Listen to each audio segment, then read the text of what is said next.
வணக்கம். சற்று முன் 2025ஆம் ஆண்டு ஏப்ரல் மாதம் அரசு ஊழியர்களின் சம்பளம் உயர்வு ஹாப்பி நியூஸ் சார்ந்து தகவல்கள் வெளியாகியிருக்கிறது. அரசு ஊழியர்களுடைய சம்பளம் எவ்வளவு ரூபாய் அதிகரிக்க இருக்கிறது என்பது சார்ந்து விவரங்களை பார்க்கலாம். மத்திய அரசு ஊழியர்களுக்கு ஒரு வரப்பிரசாதமாக பிரதமர் நரேந்திர மோடி தலைமையிலான மத்திய அமைச்சரவை கூட்டம் நடைபெற்றது. அதில் 2% அகவிலைப்படி உயர்வு அறிவிக்கப்பட்டுள்ளது. இதற்கான அறிவிப்பினை மத்திய அமைச்சர் அஸ்வினி வைஷ்ணவ் வெளியிட்டுள்ளார். இதன் மூலமாக மத்திய அரசு ஊழியர்களின் அகவிலைப்படி DA அடிப்படை ஊதியத்தில் தற்போதைய 53%இலிருந்து 55% அதிகரித்துள்ளது.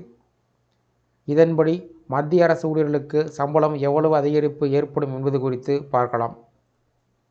மத்திய அரசு ஊழியர்களுக்கு அகவிலைப்படி மற்றும் ஓய்வூதியர்களுக்கான அகவிலை நிவாரணம் ஆகியவை 2% உயர்த்துவதற்கு பிரதமர் மோடி தலைமையிலான மத்திய அமைச்சரவை ஒப்புதல் அளித்தது. அதிகரித்து வரும் விலைவாசி உயர்வின் அடிப்படையில் இந்த அகவிலைப்படி உயர்வுக்கு அரசு அனுமதி கொடுத்திருக்கிறது. இது கடந்த ஜனவரி 1ஆம் தேதி முதல் முன்தேதியிட்டு வழங்கப்படும் என்று அறிவிக்கப்பட்டுள்ளது. இதற்காக மத்திய அரசுக்கு ஆண்டுக்கு 6,614.04 கோடி ரூபாய் கூடுதல் செலவாகும். மத்திய அரசின் இந்த அகவிலைப்படி நடவடிக்கை மூலம் நாடு முழுவதும் 49.18 லட்சம் மத்திய அரசு ஊழியர்களும் 67.95 லட்சம் ஓய்வூதியர்கள் என்று சுமார் 1.15 கோடி மத்திய அரசு ஊழியர்கள் மற்றும் ஓய்வூதியர்கள் பயனடைய உள்ளார்கள்.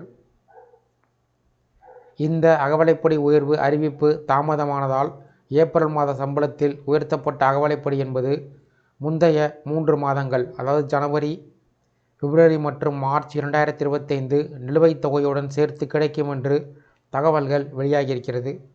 மத்திய அரசு ஊழியர்களுக்கு அகவிலைப்படி மற்றும் ஓய்வூதியர்களுக்கான அகவிலை நிவாரணம் ஆகியவை 2% மத்திய அரசு உயர்த்தியிருப்பதன் காரணமாக ஒரு மாதத்திற்கு ரூபாய் 18,000 அடிப்படை சம்பளம் பெறக்கூடிய தொடக்கநிலை மத்திய அரசு ஊழியர்களுடைய சம்பளம் ஜனவரி 1, 2025 முதல் மாதத்திற்கு 360 ரூபாய் சம்பளம் உயரும்.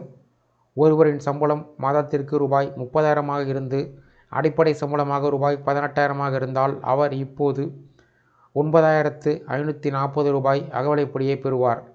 இது அடிப்படை சம்பளத்தில் 53% இருப்பினும் எதிர்பார்க்கப்படும் 2% உயர்வுக்கு பின்பு ஊழியருக்கு மாதத்திற்கு 9,900 ரூபாய் கிடைக்கும். அதாவது வழக்கமாக வாங்கும் சம்பளத்தை விட 360 ரூபாய் ஒரு மாதத்திற்கு கூடுதலாக கிடைக்கும்.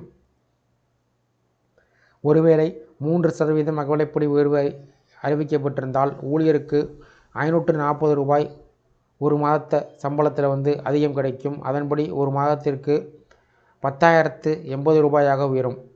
மத்திய அரசு ஊழியர்கள் கடந்த ஆண்டு ஜூலை 1ஆம் தேதி 2024 முதல் 3% அகவிலைப்படி உயர்வை பெற்றார்கள். இந்த உயர்வுக்கு பின்பு அகவிலைப்படி 50இலிருந்து 53% உயர்ந்தது குறிப்பிடத்தக்கது. அதேபோல ஓய்வூதியர்களும் அதே அளவு அகவிலை நிவாரணத்தை பெற்றார்கள். அகவிலைப்படி மற்றும் அகவிலை நிவாரணம் ஒரு ஆண்டுக்கு 2 முறை ஜனவரி மற்றும் ஜூலை முதல் அமலுக்கு வரும் என்பது குறிப்பிடத்தக்கது. அகவிலைப்படி உயர்வு பணவீக்க விகிதத்தின்படி மத்திய அரசு ஊழியர்களின் சம்பளம் உயர்ந்து வருகிறது. அதன்படி ஓய்வூதியர்களுக்கும் அகவிலைப்படி உயர்வு வழங்கப்படுவது குறிப்பிடத்தக்கது. அரசு ஊழியர்களுடைய சம்பளம் உயர்வு சார்ந்து உங்களுடைய கருத்துக்களை கமெண்ட் செக்ஷனில் கமெண்ட் பண்ணுங்கள். இந்த வீடியோ பிடிச்சிருந்தா வீடியோக்கு ஒரு லைக் பண்ணுங்கள். இந்த வீடியோவை உங்களுடைய நண்பர்கள் மற்றும் உறவினர்களுக்கும் ஷேர் பண்ணுங்கள். நன்றி.